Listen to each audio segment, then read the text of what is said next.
الحمد لله رب العالمين والصلاة والسلام على سيد الأنبياء والمرسلين أما بعد أعوذ بالله من الشيطان الرجيم بسم الله الرحمن الرحيم سبحان الذي أسرى بعبده ليلا من المسجد الحرام إلى المسجد الأقصى الذي باركنا حوله لنريه من آياتنا إنه هو السميع البصير صدق اللہ العظیم۔ حضرات محترم، آج رجب المرجب کی 25 تاریخ ہے۔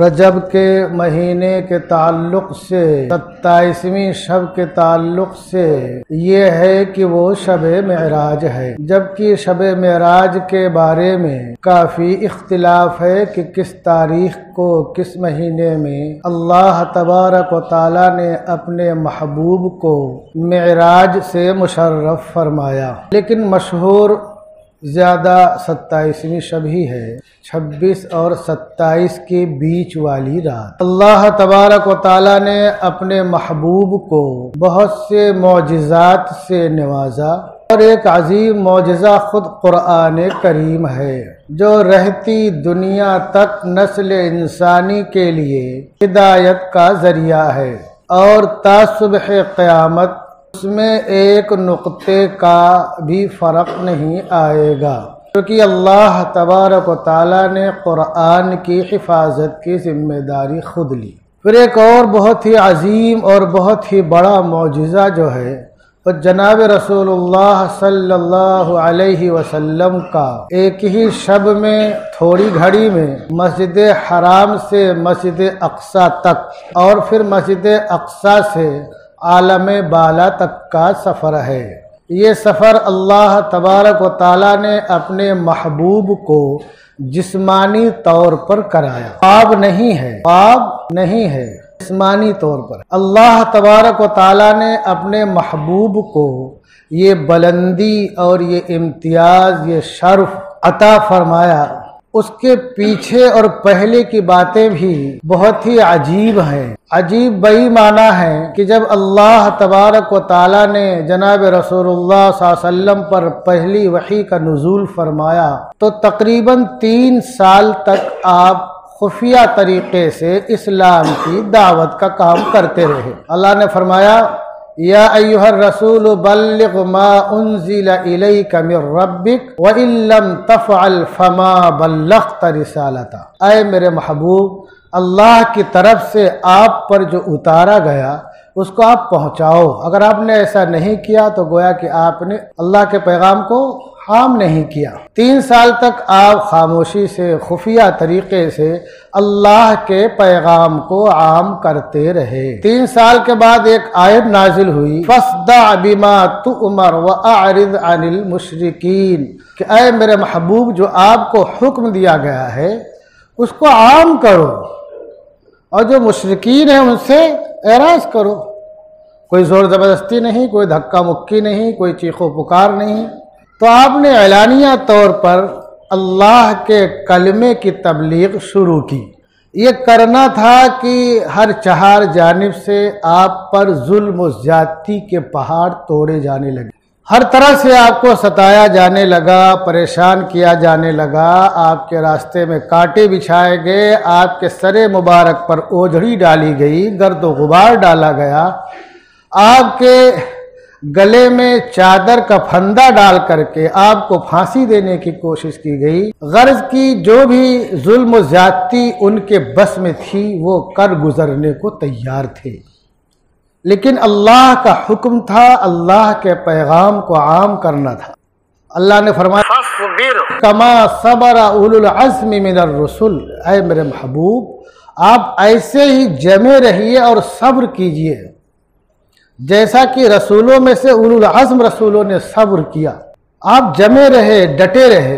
جب ظالموں کا بس نہ چلا تو ظالموں نے آپ کے بائی کاٹ کا اعلان کیا۔ یہ بات آپ کے ذہن میں رہنی چاہیے کہ جب باطل جو ہے نظریاتی طور پر گھل جاتا ہے اور سڑ جاتا ہے تو وہ طریقہ یہی اپناتا ہے کہ ان کا بائیکاٹ کر دیا جائے۔ آپ اس زمانے میں بھی دیکھیں گے تو بہت سے لوگ اعلان کرتے ہیں کہ ان کا بائیکاٹ کر دو، ان کو الگ کر دو، ان کا سوشل بائیکاٹ کر دو، ان سے لین دین مت کرو، ان سے میل ملاپ مت کرو۔ یہ جو مذاہب باطلہ ہیں ان کے رہنماؤں کی طرف ہی سے اعلان نہیں ہوتا ہے، بلکہ وہ فرق باطلہ جو اپنے آپ کو مسلمان کہتے ہیں ان کے طرف سے بھی امت مسلمہ کا وہ گروہ جو حق کی صدا بلند کرتا رہا ہے، کر رہا ہے اور انشاءاللہ تا صبح قیامت بلند کرتا رہے گا، اس کے بائیکاٹ کا اعلان کرتے رہتے ہیں۔ بہت افسوس کا مقام ہے۔ ایسا لگتا ہے جیسے کہ اتنی وسیع اور عریض جنت کے یہ پٹواری ہیں، جس کو چاہیں گے اس کے نام پٹا کریں گے۔ اگر آپ ایسے لوگوں کے اعلانات کو دیکھیں گے، پڑھیں گے، سنیں گے تو آپ کو ایسا لگے گا جیسے کہ روئے زمین پر سب جہنم کے ہی ٹھیکیدار ہیں، جنت میں جانے والے وہی چند لوگ ہیں جو کہ اپنے آپ کو، اپنے علاوہ سب کو اسلام سے خارج سمجھتے ہیں۔ یہ نہایت ہی جہالت کی باتیں ہیں، نہایت ہی ظلم و زیادتی کی باتیں ہیں، جہاں اسلام کے نام لیوا کی زندگی اجیرن اور دوبھر کرنے کے راستے ہموار کیے جا رہے ہوں اور وہ طریقے اپنائے جا رہے ہوں کہ جس سے سچے پکے عاشقان رسول کی زندگی تنگ ہو جائے، ان کا جینا دوبھر ہو جائے۔ ایسے مواقع میں اور ایسے ماحول اور ایسے حالات میں، ایسے علاقے میں ایسی باتیں کرنا، یہی کہا جائے گا کہ یہ نادانی اور جہالت کی بات ہے۔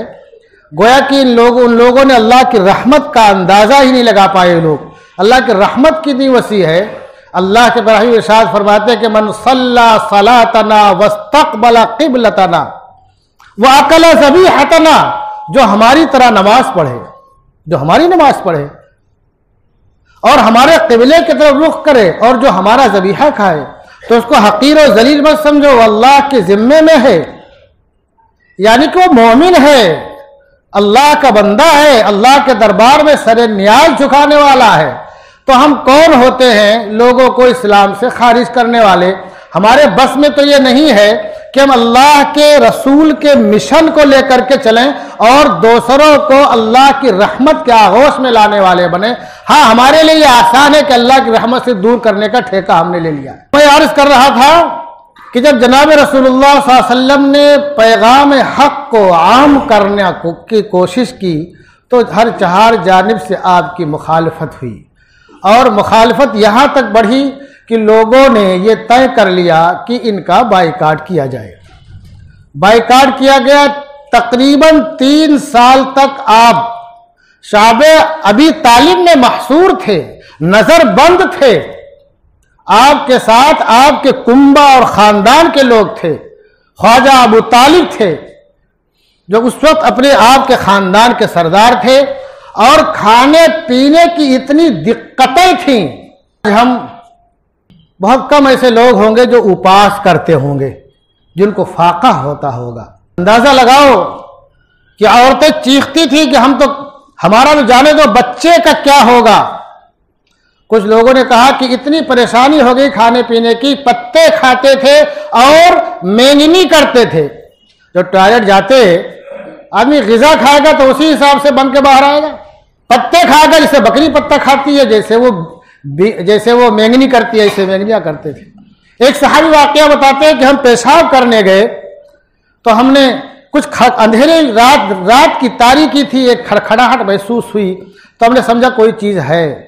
اس کو اٹھائے، بعد میں دیکھا تو چمڑے کا ٹکڑا تھا، اس کو اٹھایا، دھلا، اس کو آگ میں بھونا، اس کو کھایا۔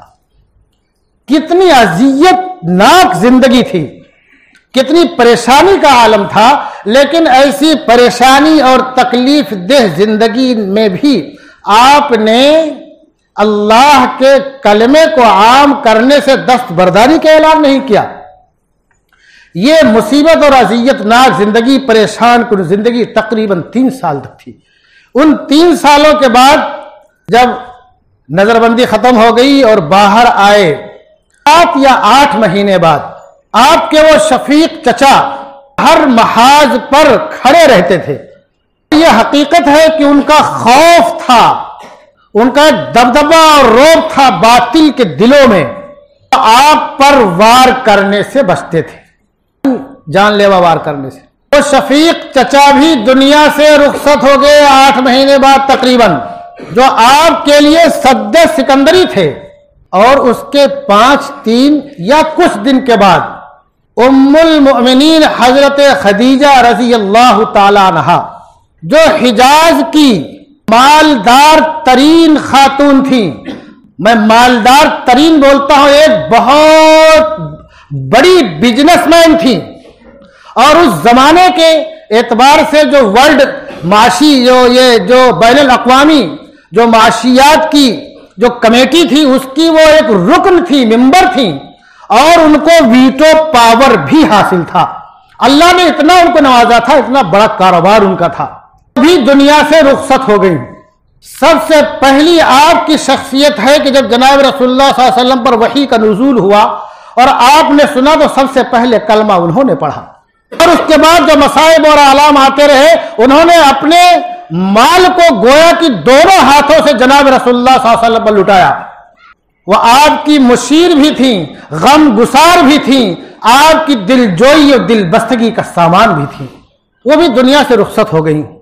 جناب رسول اللہ صلی اللہ علیہ وسلم نے اپنے مبارک زبان سے اس سال کو کیا کہا؟ عام الحزن کہا، یعنی غم کا سال۔ خواجہ ابو طالب چلے گئے، مائی خدیجہ رخصت ہو گئی۔ جناب رسول اللہ صلی اللہ علیہ وسلم نے کے دل میں بات آئی کہ یہ مکہ والے نہیں مانتے ہیں، اور پھر اپنا ایک ایسا آدمی ہونا چاہیے خواجہ ابو طالب کی طرح، جو سد سکندری کی طرح ہمارے سامنے کھڑا رہے، باطل کو جواب دینے کے لیے، اس کا مقابلہ کرنے کے لیے۔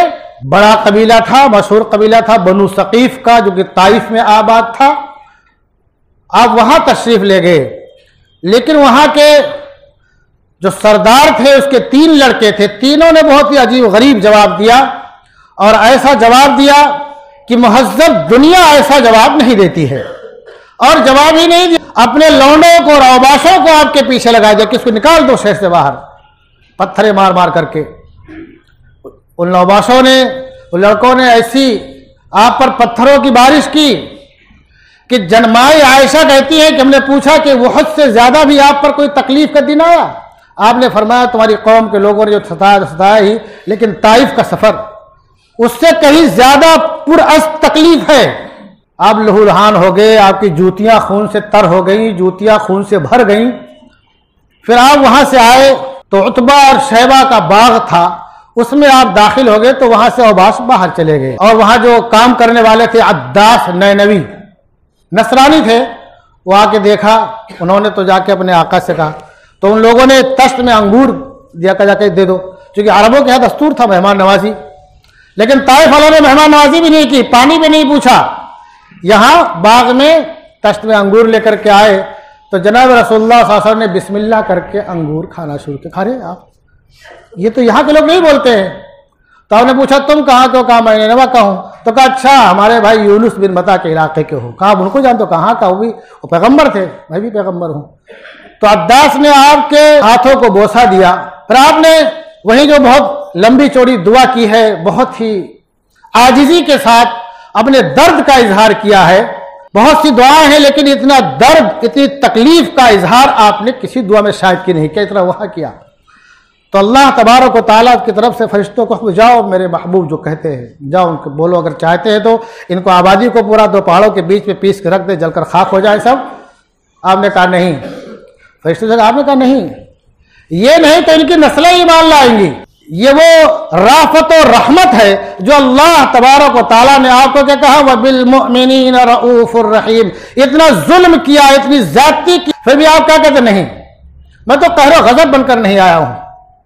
یہ نہیں تو ان کی نسلیں ایمان لائیں گی، اور اللہ تبارک اور ان کی نسلیں ایک اللہ کی پرستش کریں گی، کسی کو شریک نہیں ٹھہرائیں گی۔ اور ہم بر صغیر والوں پر انہیں ثقفی خاندان کا بہت بڑا احسان ہے. انہیں ثقفی خاندان کا پہلا جو وفد آیا ہے وہ بھی ثقفی خاندان کے لوگوں نے تھانہ میں اور تھانہ بھروچ تک بھیجا, اور بعد میں جو محمد بن قاسم آئے وہ بھی ثقفی تھے. اب آپ وہاں سے آئے, مکہ مکرمہ کے باہر آپ نے پڑاؤ ڈال دیا. چونکہ ابھی آپ کسی کے امان میں نہیں تھے, خواجہ ابو طالب دنیا سے رخصت ہو چکے تھے, تو مطعم بن عدی آئے, انہوں نے حال حوال پوچھا تو کہا اچھا یہ بات ہے, کہا رکو. پھر اپنے بیٹوں کے ساتھ آئے اور حرم کے شہر میں, خانہ کعبہ کے شہر میں انہوں نے اعلان کیا سن لو آج سے محمد کو ستانے والا ہمیں ستانے والا ہوگا, یہ ہماری امان میں ہیں. اور اپنے بیٹوں کے ساتھ آئے تھے کہ دیکھو ہم اکیلے میں, ہمارے بیٹے بھی جوان بیٹے ساتھ میں سب ہتھیار بند ہیں. تو یہ جو تکلیفیں اذیتیں آپ کو دی گئیں تو اللہ تبارک و تعالیٰ نے آپ کی تسلی کے لیے, آپ کی دلجوئی کے لیے اپنے پاس بلایا, جس کو ہم اسراء اور معراج کہتے ہیں. 15واں پارہ جہاں سے شروع ہوتا ہے سورہ بنی اسرائیل, سبحان الذی اسرا, اور پہلی ایک دو آیتیں آپ پڑھ لیجئے, اس کا ترجمہ پڑھ لیجئے, اس کی تفسیر پڑھ لیجئے. اگر آپ کو اردو نہیں آتی ہے, عربی نہیں آتی ہے تو انگریزی میں پڑھ لیجئے, ہندی میں پڑھ لیجئے, مراٹھی میں پڑھ لیجئے, گجراتی میں پڑھ لیجئے, آپ کو تفصیل معلوم پڑ جائے گی کہ اللہ تبارک و تعالیٰ نے بہت ہی پیارے اور محبوب انداز سے سبحان الذی اسرا بعبدہ, کہ پاک ہے وہ ذات والا صفات جو اپنے بندے کو لے گئی راتوں رات. یہ جو اپنے بندے کو لے گئی, اسی سے معلوم پڑتا ہے کہ یہ معراج جو ہے یہ جسمانی معراج ہے, روحانی نہیں ہے, خواب نہیں ہے. تو حرم مکی سے چاہے زمزم سے جو سفر شروع ہوا, مسجد اقصی تک اس کو اسراء کہتے ہیں, اور مسجد اقصی سے جو عالم بالا کا سفر ہوا اس کو معراج کہتے ہیں. آپ جب معراج میں گئے تو دیگر انبیاء کرام سے ملاقات ہوئی. سب سے پہلے آسمان پہ حضرت آدم علیہ السلام, پھر ایسے پیغمبر سے ملاقات ہوتی رہی, حضرت یحییٰ, حضرت عیسیٰ, حضرت موسیٰ, حضرت یوسف, اور سب سے آخر میں حضرت ابراہیم علیہ نبی علیہ السلام سے ملاقات ہوئی کہ 7ویں آسمان پہ آرام سے بیٹھے تھے. پھر آخر میں اللہ تبارک و تعالیٰ سے شرف ہم کلامی ہوئی. تو اللہ تبارک و تعالیٰ یہ بتانا چاہتا تھا کہ تم جسے دھتکار رہے ہو اس کا مقام و مرتبہ کتنا بلند و بالا ہے, اور کتنی عظمت والا ہے, کتنی شان والا ہے. جبریل امی جہاں تک نہ پہنچ سکے, اور آپ سے پیشتر کے وہ انبیاء کرام جن کو اولو العزم کہا جاتا ہے وہ بھی جہاں تک نہ پہنچ سکے, وہاں میرا محبوب آیا ہے. پھر آپ نے اللہ کو نذرانہ پیش کیا, التحیات. پھر اس کے بعد اللہ نے آپ کو السلام علیکہ ایھا النبی, آپ نے السلام علینا وعلی عباد اللہ الصالحین. کتنے رؤوف اور رحیم ہیں آپ, کہا ہم پر تو سلامتی ہوئی اور اللہ تیرے نیک بندوں پر بھی سلامتی ہو. صبح قیامت تک جتنے بھی بندے آئیں گے, پیدا ہوں گے, جو اللہ کا نام لیتے ہیں, رسول اللہ کی رسالت کا اقرار کرتے ہیں, ان سب پر گویا کہ اللہ کے پیارے حبیب نے سلامتی بھیجی اور اللہ نے سلامتی مانگی. سب شامل ہے السلام علینا وعلی عباد اللہ الصالحین, کہ ہم پر سلامتی ہو اور تیرے نیک بندوں پر سلامتی ہو. پھر آپ کو جو تحفہ ملا, ان تحفوں میں سب سے نمایاں تحفہ کیا ہے؟ نماز کا ہے. سب سے نمایاں تحفہ نماز کا ہے. اب تمام احکامات جو دیگر احکامات ہیں وہ تو اللہ تبارک و تعالیٰ نے جبریل امین کے ذریعے پیغام بھیجا, آپ نے اس کا اعلان کیا. نماز ایک ایسا تحفہ ہے جس کو اللہ تبارک و تعالیٰ نے اپنے محبوب کو اپنے پاس بلا کر کے دیا ہے. اب نماز کی قدر و منزلت کا آپ اندازہ لگاؤ, اس کی اہمیت کا اندازہ لگاؤ کہ نماز کتنی اہم عبادت ہے. اب ہم خالی سوچتے ہیں معراج کے دن بہت سے لوگ پتہ نہیں کیا کرتے ہیں. شب معراج میں کوئی عبادت منقول نہیں ہے. سب سے پہلی بات ہے کہ شب معراج متعین ہی نہیں ہے اور کوئی خاص عبادت منقول نہیں ہے. نہ تو بڑی رات کے طور پر منایا جائے, نہ چھوٹی رات کے طور پر منایا جائے. جیسے عام رات ہے وہ بھی رات ہے. بس خالی آپ یہ کہ عہد کر لو کہ اللہ نے اپنے پیارے حبیب کو اپنے پاس بلا کر کے نماز کا تحفہ دیا. 50 نمازیں تھیں, وہ تو حضرت موسیٰ علیہ السلام کے مشورے سے آپ بار بار بولتے رہے تو 5 ہو گئیں. لیکن اللہ تبارک و تعالیٰ کے ہاتھ کمی و کٹوتی نہیں ہوتی, پڑھو کہ 5 ملے گا 50 کا ثواب. تو یہ عہد کرو کہ ہم کوئی نماز نہیں چھوڑیں گے, کوئی نماز نہیں چھوڑیں گے. نماز ایک ایسی عبادت ہے جس میں بندہ اللہ سے بہت قریب ہوتا ہے. اللہ کا قرب اس کو حاصل ہوتا ہے۔ اور نماز ایک ایسی عبادت ہے جو ہمارے اور باطل کے درمیان فرق ہے، ہمارے باطل کے درمیان فرق ہے۔ اور نماز یہ ایک ایسی عبادت ہے جس کے بارے میں اللہ کے پیارے حبیب نے ارشاد فرمایا الصلاۃ عماد الدین، کہ نماز جو ہے دین کا پلر اور ستون ہے۔ من اقامہا فقد اقام الدین، جسے نماز کو قائم کیا اس نے دین کو قائم کیا، ومن ہدمہا فقد ہدم الدین، جس نے اس کو ضائع کیا اس نے دین کو ضائع کیا، ڈھا دیا۔ اب ہم سوچیں کہ ہم کتنے بڑے عاشق رسول ہیں، اور خالی سوچیں نہیں، اپنے نماز کا کیلکولیٹ کر کے اندازہ لگائیں۔ 5 وقت کی نمازوں میں ہم کتنی پڑھتے ہیں، کتنی گل کر جاتے ہیں، کتنے میں سو جاتے ہیں، کتنے میں پنچایت میں بیٹھے رہتے ہیں، کتنے میں دوستوں یاروں سے گپے لڑاتے رہتے ہیں۔ کیا بولتے فرصت نہیں ملتی، ٹائم نہیں ملتا، تمام کام کے لیے ٹائم ہے لیکن نماز کے لیے ٹائم نہیں ہے۔ کتنا ٹائم جاتا ہے؟ وہ صبح سے شام تک بھاگ دوڑ کرنا، کاروبار کے لیے ٹائم ہے، دیگر معاملات کو حل کرنے کے لیے ٹائم ہے، شادی بیاہ میں لمبے چوڑے اخراجات کی پلاننگ کرنے کے لیے ٹائم ہے، لیکن نماز کے لیے ٹائم نہیں ہے۔ پھر بھی ہم دعویٰ کیا کرتے ہیں کہ ہم ہی عاشق رسول ہیں۔ یہ دعویٰ اس وقت ثابت ہوگا جب کہ آپ 5 وقت جناب اللہ تبارک و تعالیٰ کی بارگاہ میں اپنا سر نیاز خم کریں گے، تو معلوم پڑے گا ہاں واقعتاً یہ عاشق رسول ہے۔ اللہ کے رسول کو جو پیغام جو تحفہ ملا تھا یہ اس کی قدر کرنے والا ہے۔ اور اللہ کے حبیب نے کیا ارشاد فرمایا جعلت قرۃ عینی فی الصلاۃ، کہ نماز میں میری آنکھوں کی ٹھنڈک رکھی گئی ہے۔